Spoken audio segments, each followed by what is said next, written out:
हम सोचते हैं कि जीवन की शुरुआत जन्म से होती है और अंत मृत्यु पर, लेकिन क्या आपने कभी सोचा है कि आत्मा कहां से आती है और कहां जाती है जब शरीर समाप्त हो जाता है? क्या जीवन केवल शरीर का खेल है या इसके पीछे कोई गहरी योजना है?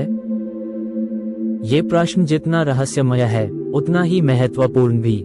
आत्मा की यात्रा जन्म से पहले शुरू होती है और मृत्यु के बाद भी जारी रहती है, तो इसका मतलब है कि हम केवल जीवित नहीं हैं, हम ब्रह्मांडीय यात्री हैं। जब आत्मा पृथ्वी पर जन्म लेने की तैयारी करती है तो वह एक विशेष ऊर्जा क्षेत्र में प्रवेश करती है।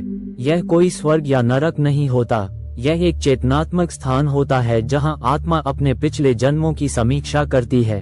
वहां आत्मा अकेली नहीं होती, उसके साथ होते हैं उसके गाइड्स, उच्च चेतनाएं जो उसे दिखाती है कि उसने क्या सीखा, क्या छोड़ा और अब उसे किस दिशा में जाना है।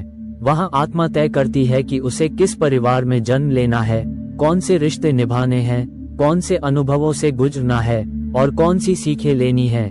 ये सब एक सोल कॉन्ट्रैक्ट के रूप में लिखा जाता है, एक ब्रह्मांडीय समझौता जो आत्मा अपनी चेतना के उच्चतम स्तर पर करती है। आपके माता पिता, आपके भाई बहन, आपके जीवन के साथी, ये सब सहयोग नहीं है, ये आत्मा की पसंद है। कभी कभी आत्मा ऐसे रिश्ते चुनती है जो उसे तोड़ते हैं ताकि वह भीतर से फिर से जुड़ सके। कभी कभी वह ऐसे अनुभव चुनती है जो उसे अकेला कर देते हैं ताकि वह आत्मा की गहराई तक पहुंच सके। और कभी कभी वह ऐसे लोग चुनती है जो उसे प्रेम देना सिखाते हैं ताकि वह ईश्वर को महसूस कर सके। जैसे ही आत्मा माँ की कोख में प्रवेश करती है, उसे सब कुछ भूल जाना होता है। ये भूलना भी योजना का हिस्सा होता है, क्योंकि अगर हमें सब कुछ याद रहता तो हम अनुभव को पूरी तरह नहीं जी पाते।